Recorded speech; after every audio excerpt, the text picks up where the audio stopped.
Well, greetings and salutations, everybody. Welcome to the Weekly Hero, the little broadcast we do here on the John Campea YouTube channel, taking all the biggest items that dropped in the world of comic book movies and a little bit of the comic book TV shows as well, recapping them, looking back on them. Now that we've had some time to think about them, what do we think about it now? And of course, it's all open discussion with you guys as well. I am, of course, your host, John Campea, and it's an honor and a privilege to have you guys joining me here today, as it is every day. Now, here's what we're going to do. I've picked out 4 significant stories over the past week that we're going to talk about, and then once we get through those, I'm going to go to the chat and talk to you guys. I want to hear what you guys have to say about all these topics. Now, a couple ways you can get a topic in. You can use Super Chat. That ensures that your comment will get on. I will also take a little time to go to Twitter, so you can take your chances with Twitter, fire in a tweet, and maybe your tweet will get picked as well. Remember, guys, though, this is Weekly Hero. We're here to talk about the superhero stuff. So you got questions about, I don't know, the upcoming, skyscraper movie with Dwayne "The Rock" Johnson, or the upcoming Star Wars films, whatever. You can save those for another time. We're here to talk about superhero stuff. All right. So with that done, let's get talking about some of the superhero stuff, and we'll start with item number 1 here. The first trailer, kind of surprisingly, to me, to be honest with you, for Ant-Man and the Wasp dropped this week. Now, I wasn't really expecting it to come out right now because I thought at least we'll wait until we get Black Panther in theaters. Because it is a little bit weird to put out a trailer for Ant-Man and the Wasp when we have 2 other MCU movies coming out between now and when Ant-Man comes out. There's still 2 other films to come. So for them to drop that trailer, I thought that was really odd, and I haven't really changed my mind about that since we first talked about it on the show. It does seem a little bit strange that they would do that right now. And I'm going to tell you right now, you know I am dying for Ant-Man and the Wasp. I loved the first Ant-Man. I found that film so damn entertaining. Just the chemistry between the characters was so great. The way they did the action, utilized the shrinking and the growing stuff, I thought was creative and fun. The humor was right on top. It was a great little heist movie on top of it. I love the film. Gonna be honest, my opinion has not changed. I didn't love the trailer. No, but remember, I wasn't looking to love it. It was just an announcement trailer. It's just, I don't even call it a teaser trailer. It's just like a trailer that says, hey, everybody, this movie's coming, just so you're aware. So I don't expect the world out of that first kind of little announcement trailer.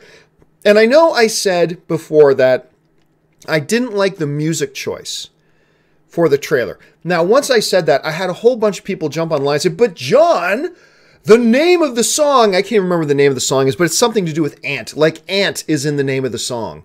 So see, it's perfect. I don't care what the title of the song is. It still was the wrong piece of music for the trailer. To me, the music didn't fit. Now, had a bunch of you guys tell me that you thought it did fit, and that's great. I'm so glad that it worked for you on that level. But I'm just being honest with you, it didn't work for me on that level. I didn't think it fit it. It made the film feel a little bit cheap, at least made the trailer feel a little bit cheap. But whatever, I didn't mind the trailer. I liked it. I enjoyed it. I watched it a number of times. It just didn't blow my socks off, But then again, though, that's fine because this was just the first little announcement trailer.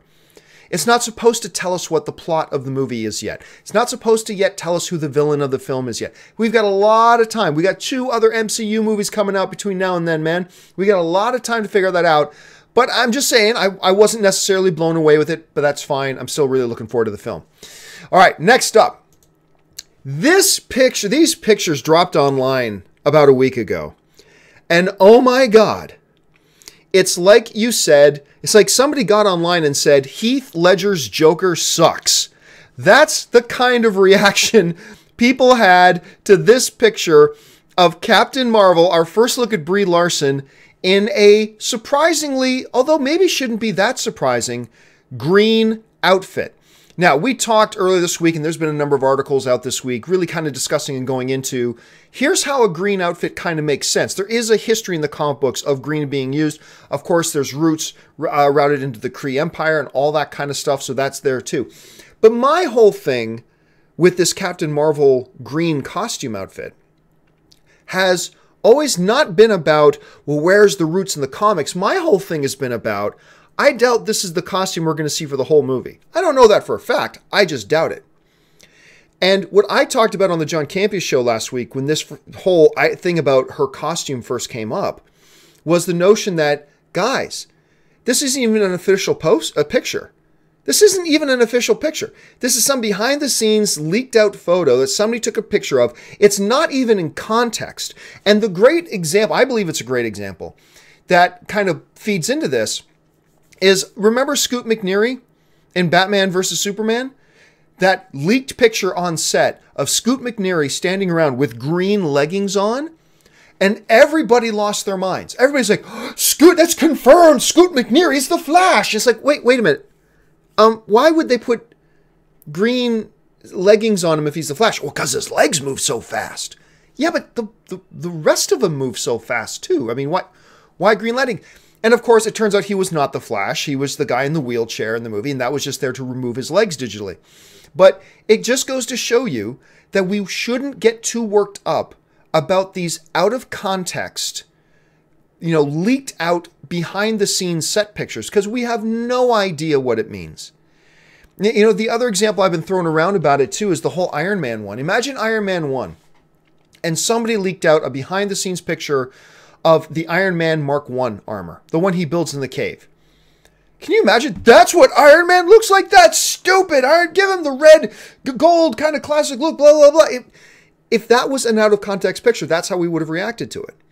And all I've been trying to urge my fellow comic book film fans is, hey, everybody, take a breath. For all we know, this picture is in one 30-second scene. For all we know, she uses this particular costume for 5 minutes of the film and then she switches out to something else. I'm not saying that's what's going to happen. I'm just saying we don't know. It is an out of context, behind the scenes leaked picture. We can't start constructing scenarios in our head. Oh, she's wearing that. That means this and this and this and this and this. It's like, whoa, just stop. We don't have any context for this. So let's just take a step back. Let's take a breath. Not try to construct a scenario around this, because all it is an out of context behind the scene leaked picture. Much like the Scoot McNairy thing that ended up being much ado about nothing. So, maybe the green costume will be a major part in the film. I don't know. Maybe it'll be in it for 30 seconds and then be gone. I don't know. All I'm saying is, let's see what they're doing with the costume. And I still believe, whether it's 10 minutes into the film, 30 minutes into the film, or in the last scene of the film, I believe we're going to see Captain Marvel in the more traditional colors that we're all used to seeing her in, and it'll make everybody happy. But again, no point in speculating too awful much over a picture that's not even an official picture. It is a leaked picture that is given completely without context, so there's just no point in getting too worked up about it.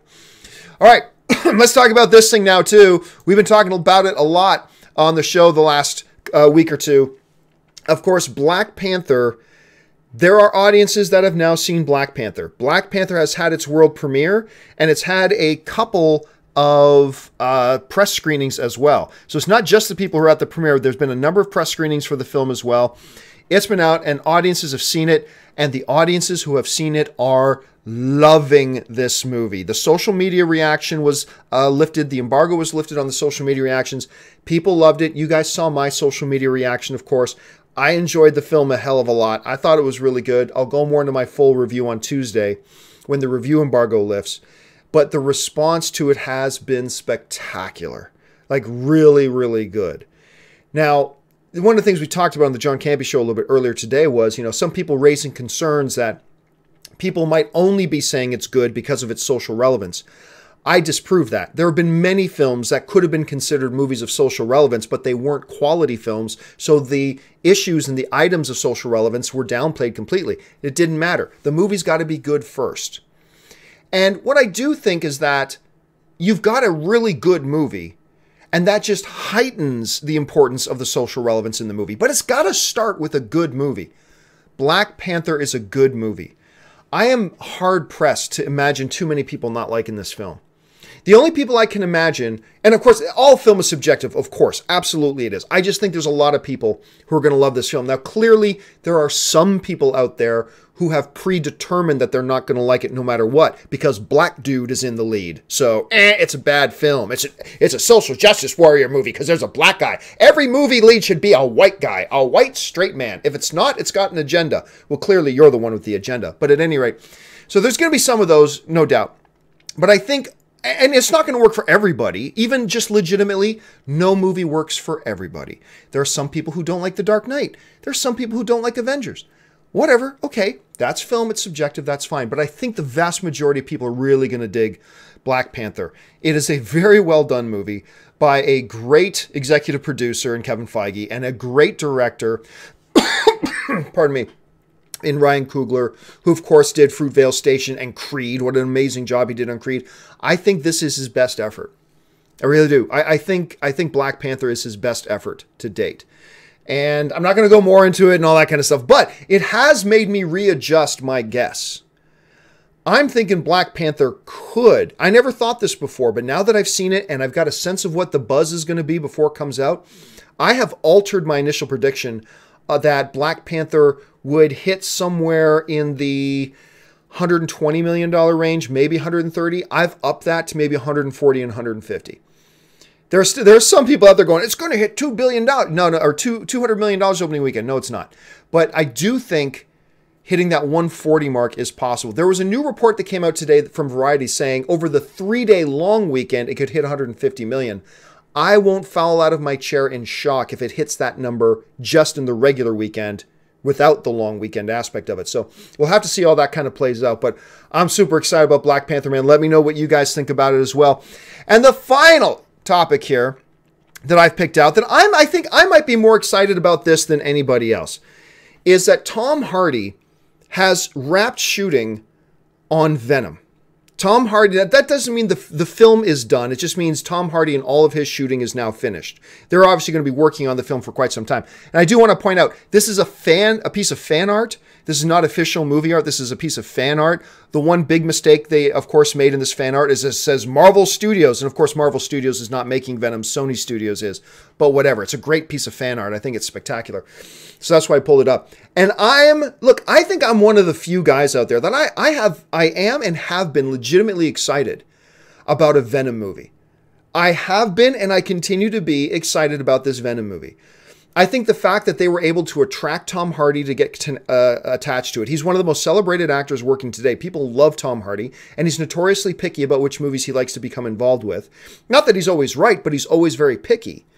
And for him to get involved in this movie, I think that says a lot. And the rest of the cast looks spectacular as well. I trust the director involved, and I think Sony's must have a really good idea here. So, and the movie could absolutely be a total train wreck. There's no doubt about it. Venom could be a complete disaster. I think you'd have to be naive not to at least acknowledge the possibility of that. It absolutely could be a disaster. But I actually am going into it with high hopes. And there's that word I always like to use about movies I'm looking forward to, which is the tangibilization. You know, it becomes tangible, it becomes real. There are certain stages when, oh, this isn't just a concept anymore, it's really happening. And to me, that moment on Venom happened hearing that Tom Hardy has wrapped production. That Tom Hardy has finished his shooting on it. To me, that's the moment that this Venom thing went from being a concept to being real. It's like, oh my God, yeah, this movie is like real. It's happening. It is coming into theaters.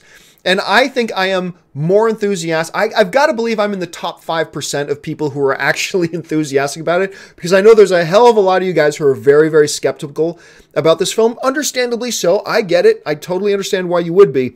But to me, I think this film has the potential to be kind of special. Potential to be a disaster, but also the potential to be kind of special all at the same time. All right, guys, with that out of the way, I now want to throw it open to you guys. What's the stuff you guys want to talk about everything going on in the world of superhero films? I'm going to first take all the questions that we get in the super chat, and then I'm going to go over to Twitter. By the way, if you want to send me a tweet, you can just tweet to me at John Campea. Make sure you're following me on Twitter as well, but then just tweet to me at John Campea, and maybe you'll see your tweet pop up here on the screen. All right, with that out of the way, let's go over to the live chat. And we're gonna. Ooh, that's the wrong chat. that's my my streaming page. Yeah, we'll bring up the stream page again. There it is, my streaming page. Anyway, resolution looks good. Okay, so let's get into it. First, super chat question. Andy A. Hernandez just writes Infinity War, but then he follows that up by writing, how long do you think the trailer for Infinity War will reach 1 billion views? I don't think it will reach 1 billion views. I think it's sitting around the 400 million mark right now. I believe it is. Now, some people make the mistake of just going to YouTube and looking at the one trailer and going, oh, it has that many views. No, it actually has much more views than that because you're not taking into consideration the Facebook views, the Twitter views, other YouTube sites that have posted the trailer, blah, blah, blah. The last number I saw that was guesstimating where it was at was around 400 million. It's not going to hit 1 billion. It's not, because pretty soon another Infinity War trailer will come out and everybody's going to stop watching that first one. So I don't think we're going to see that happen at all. But it's got a lot of people watching. It broke the record, of course, for most views within the first 24 hours. I believe the number was 197 million. So it's impressive, but I don't think it's going to hit 1 billion. Could be wrong. Could be wrong. Like I said, I'm just going off the last number that I heard, and maybe there's been a huge influx since. I'm not sure, but I'm pretty sure it's not around the 1 billion mark.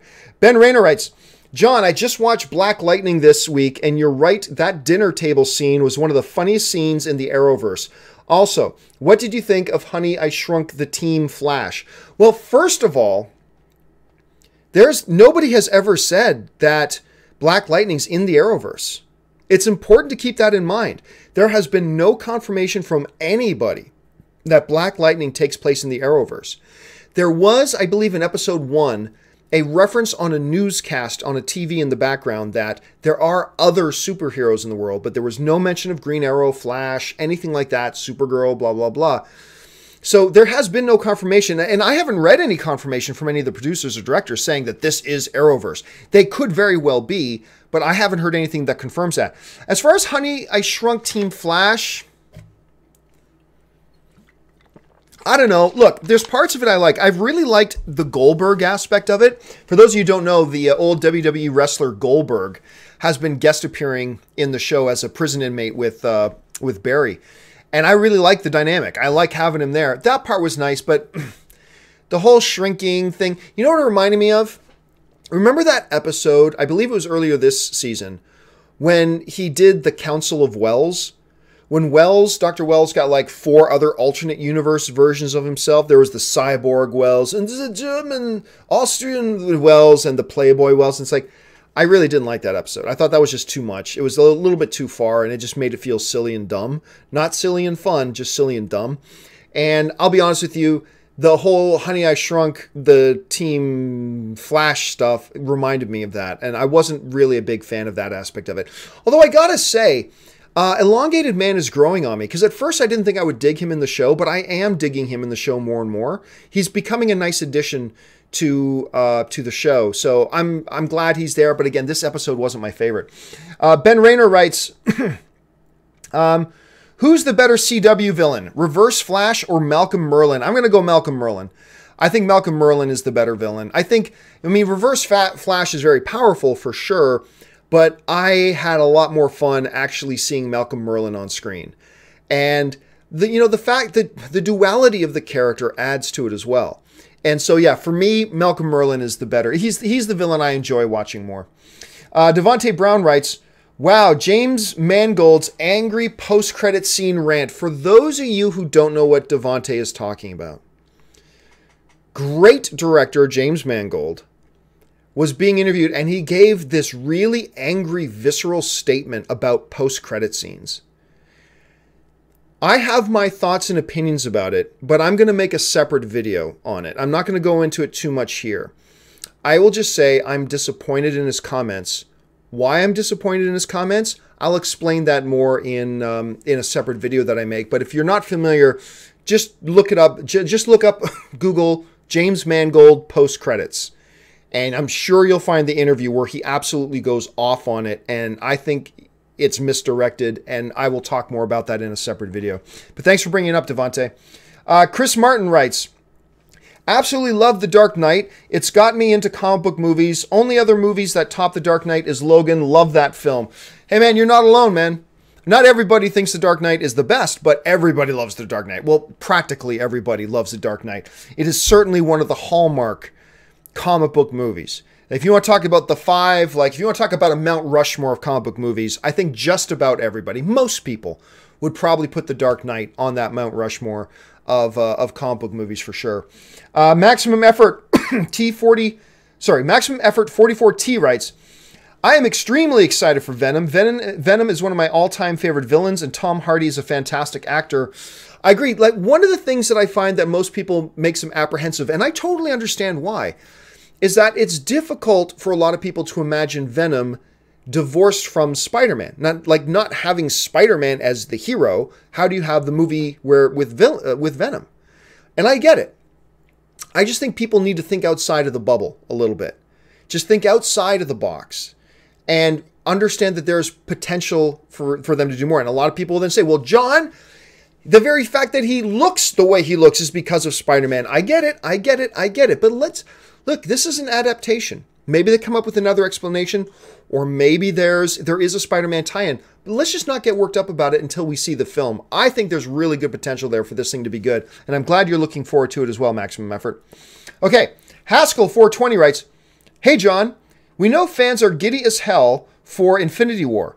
If Marvel does put out a Super Bowl trailer, should they show the San Diego Comic-Con shot of Thanos throwing the moon at the Avengers? That would get people talking. Thank you. I don't know.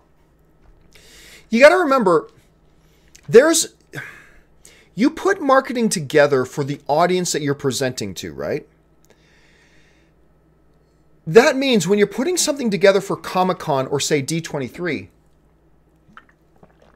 you have in comic book terms, a very educated audience, a very savvy audience who understands the comics and the comics lore, and they're very tuned into the mechanisms of the comic book stories, right? So you can show certain things to them that you know will make them wet their pants. However, that doesn't mean that same shot might work for an average moviegoer who may have gone to see one or two comic book movies if they look really awesome. Something like a villain throwing a moon aside, that might not turn them on. Maybe there's other things that you show in the trailer that will, movie-wise get them turned on and get them excited about it. Just because it worked really well for one audience doesn't mean it necessarily really works well for another audience. So I can't speak to what was in, what they did with the San Diego Comic-Con footage, other than to say just because something works with one audience doesn't necessarily mean that same piece of marketing would work with another. And if you're doing Super Bowl, you've got to try to analyze who's the audience there and what can we show them from our film that will get them most excited for this movie. And it may or may not include that footage. So you always got to keep that in mind. All right. Next one comes to us from Arturo. And Arturo just sends in a super chat. Thank you so much, Arturo. Marcus Mack writes, where do you rank The Gifted among comic book shows? And what do you think its future is with Disney buying Fox? Impossible to say what the future is. I mean, it's important to understand this.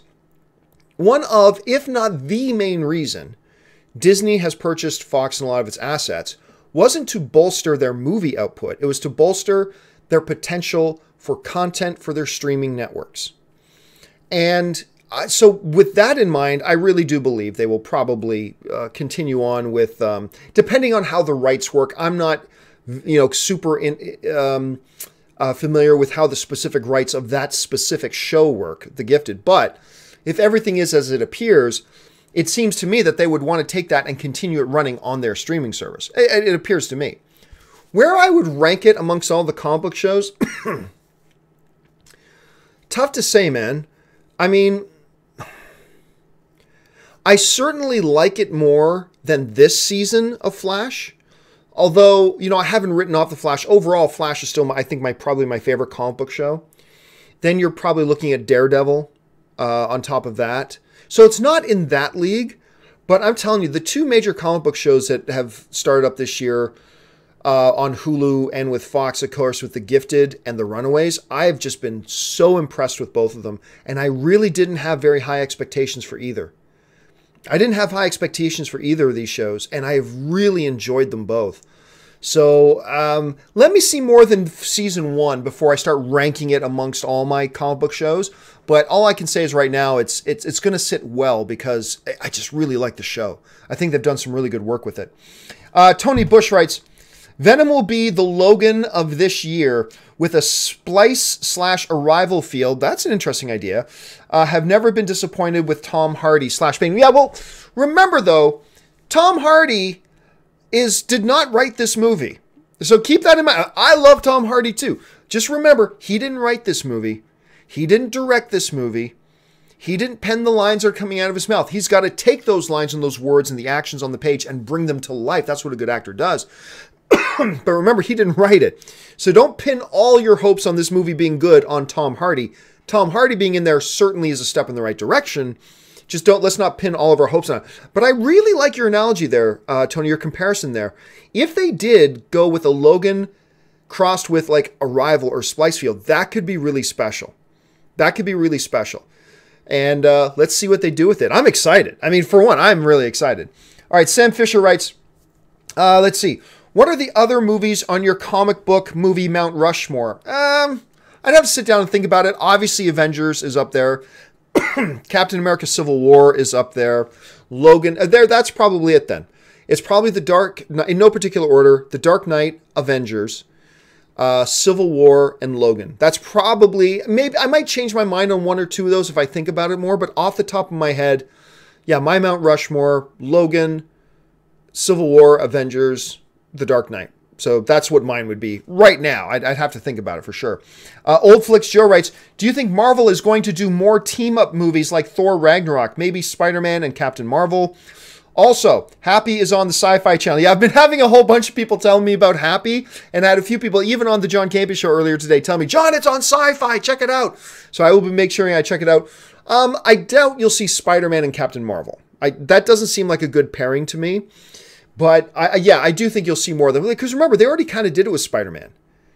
Spider-Man was more of a solo film than anything else, but there were aspects of it being a team-up movie because Iron Man did have a substantial role in the film, even though not as substantial as we were worried he might have. It is definitely a Spider-Man movie.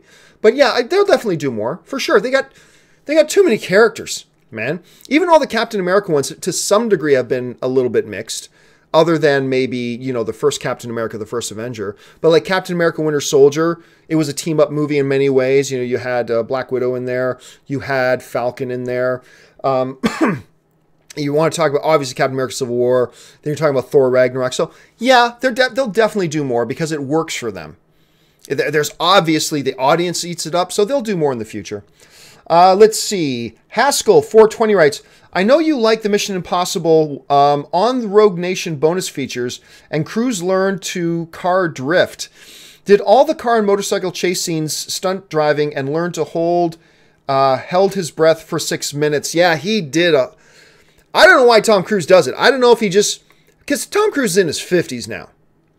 And maybe he just feels like, I got to keep my rep. I got to keep my street cred. Even though I'm in my 50s now, I got to keep my street cred by doing all this stuff. Maybe that's it. But I got to tell you, if the desired effect of him doing all that shit is to get us talking about it and to marvel at it, it's working. Because we're all talking about it and we're all marveling at it. And we're all talking about the next movie. It's like, what kind of crazy shit is Tom Cruise going to do now? Hanging off a helicopter? Okay, let's go see this. I mean, so it's kind of working, right? It's working on me.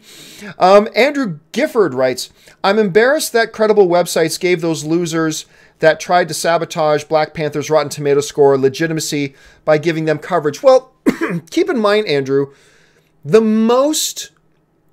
vast majority, I'll go so far as to say almost all of the sites that I saw covering it we're doing so to call them out. And we're doing so to shame them. To ass shame them. If you're going to be an ass, you deserve to be shamed. So if you're going to talk about, let's go downvote a movie we've never even seen just so we can try to spoil it for other people, then you're being an ass. And I've got no problem with ass shaming. And to the credit of most of those sites, they weren't covering it as a legit thing. They were covering it as, look at these losers. Look at these losers. You want to be one of these losers? We're going to mock you too.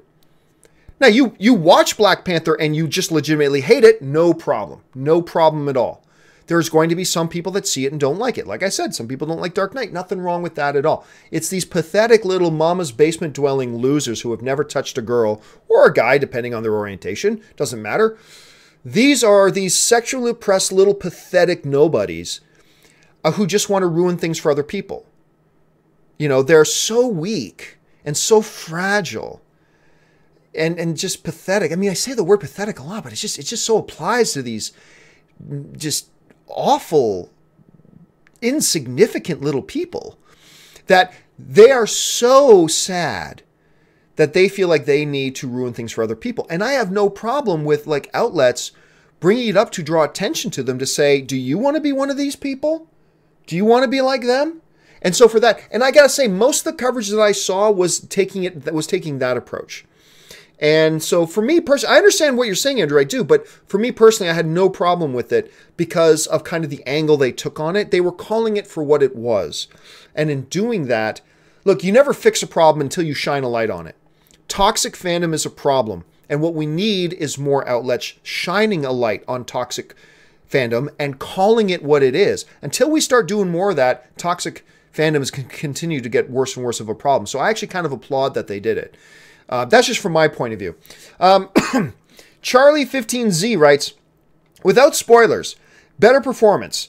Tom Hiddleston in the first Thor or Michael B. Jordan in Black Panther? Nope, not going to answer that question. No, not answering that question. Nothing that even gets remotely. I'm not talking to any details or my thoughts on any detail in Black Panther that I did not mention in my social media tweet. Because all they've said, the only embargo that is lifted is that initial social media embargo, so I am not breaking that embargo. I will talk about it on Tuesday. Trevor Johnson writes, it's so weird thinking that almost 10 years ago, I was sitting in the theater watching Iron Man, and now seeing where comic book movies are blows my mind. And yeah, this year is the 10th anniversary of The Dark Knight. It is crazy to see how far we've come.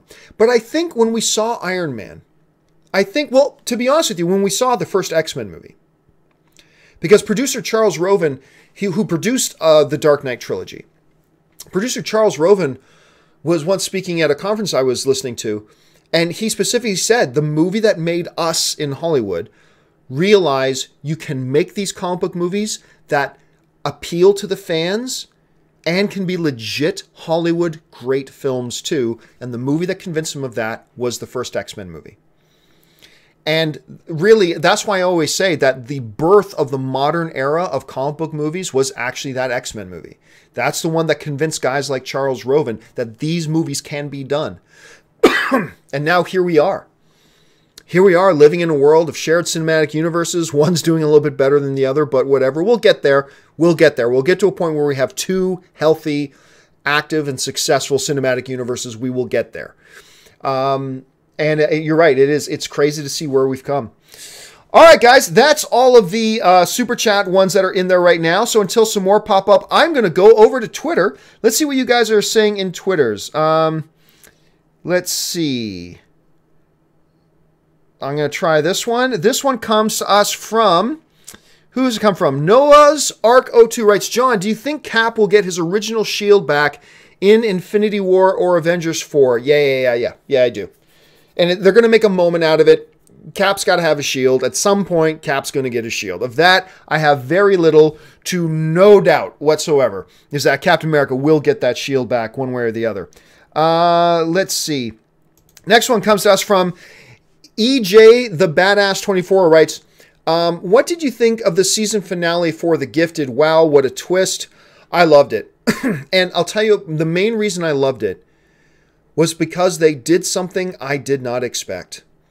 And I did not see coming. And you know what? It didn't air that long ago, so I'm not going to say what happens at the end of season 1 of The Gifted, just in case there's still some of you out there who've got it in your queue to watch, and you should be watching The Gifted. But they were setting up this big kind of finale thing. And I remember thinking, well, obviously they're going to go this direction with this finale idea. Obviously, this is the direction they're going to go with this finale idea. And they went completely the other way. And then they did an extra little thing to leave it as a great cliffhanger, very satisfying kind of cliffhanger that just really made me wish season 2 was already available online, that I could just binge right away. It was a fantastic season finale. I absolutely loved it. I got a big kick out of it. I hope they do more of stuff like that moving forward. Let's see. This one comes to us from Little Guy 23 who writes, John, greetings from Montreal. I love Montreal.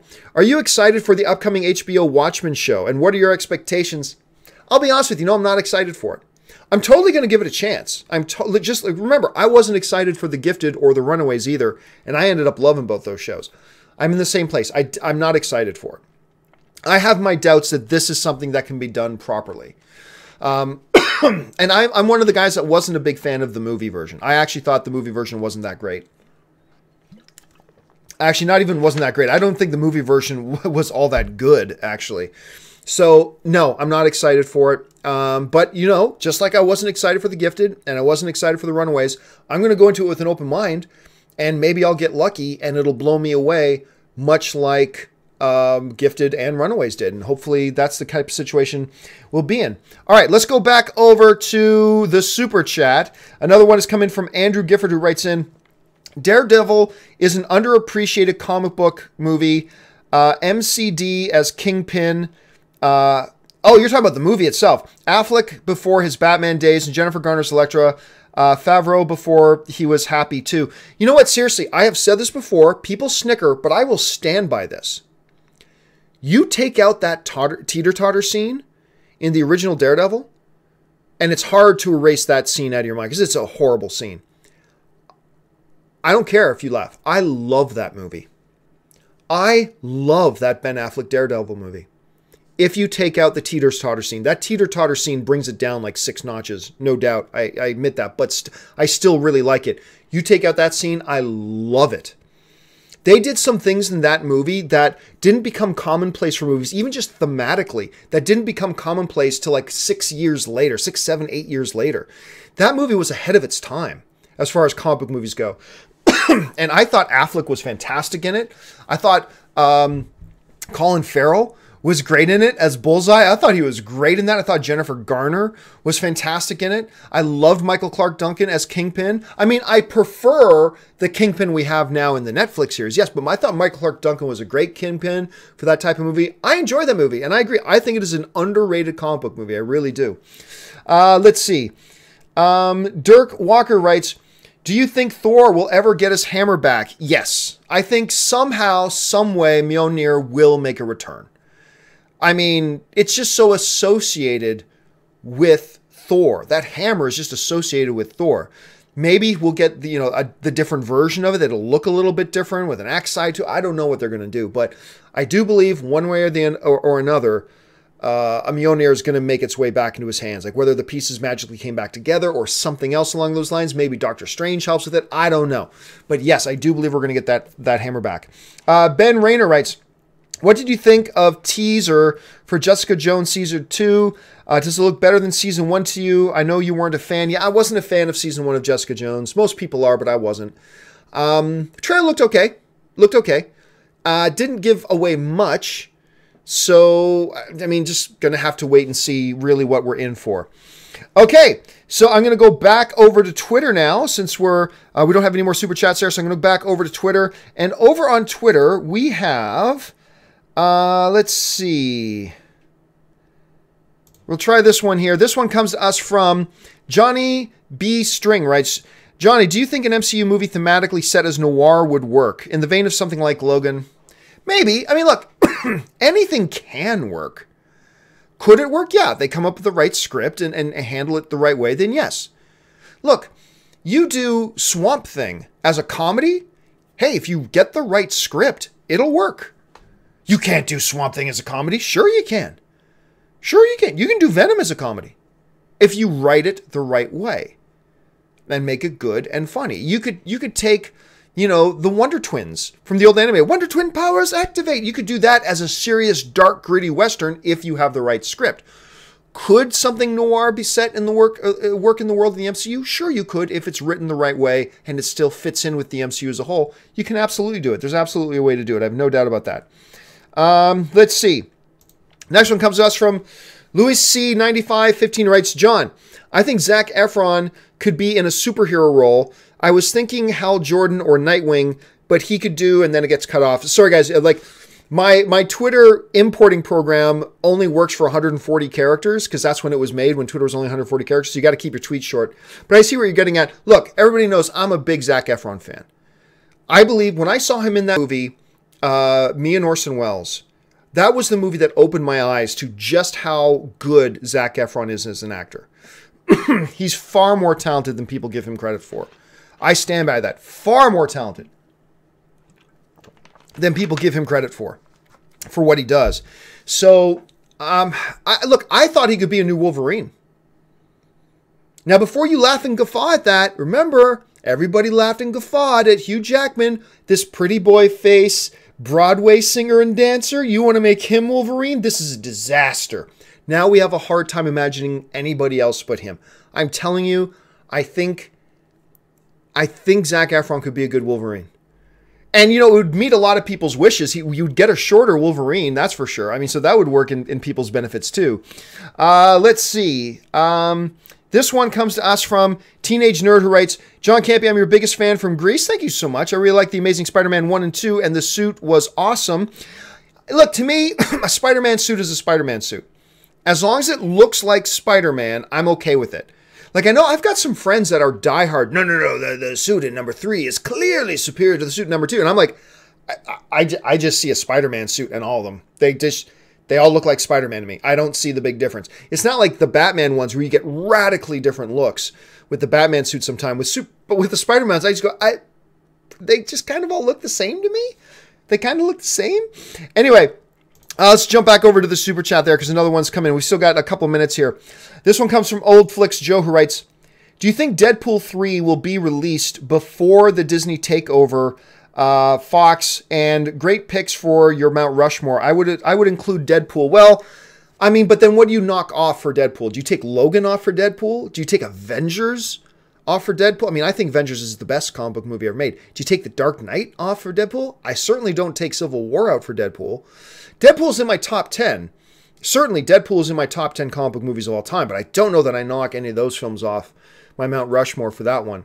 But yeah. Andrew Gifford writes in again, is Fantastic Four in the MCU a bit redundant?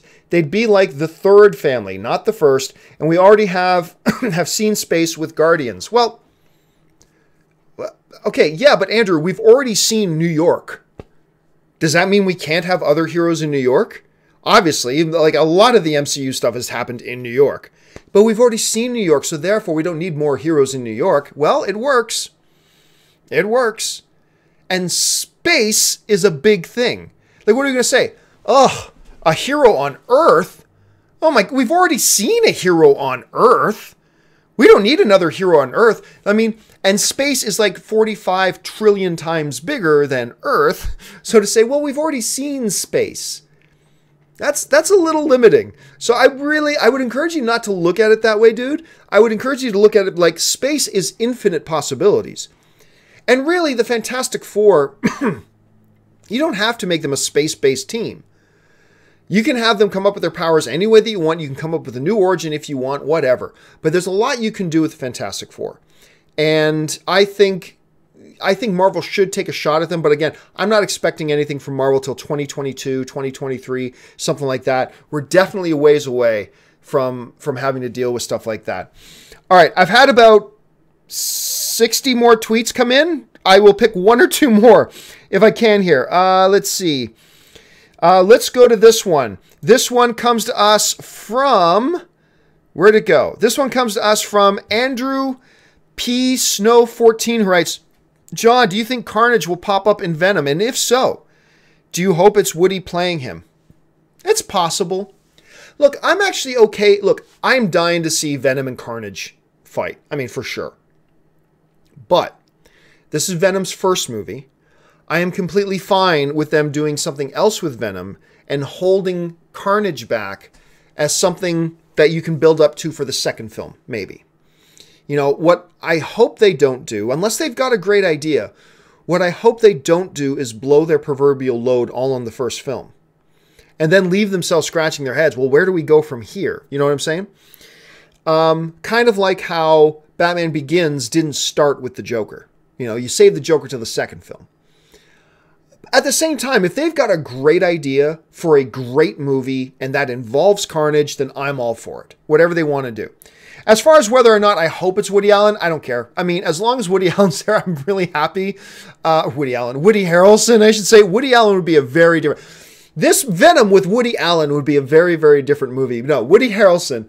I'm just glad Woody Harrelson's there. He's going to elevate the material no matter what. Whether or not he's Carnage or somebody else, who knows? We'll have to wait and see. All right, let's go back over to the Super Chat. A couple more has come in. This one from Tony Bush.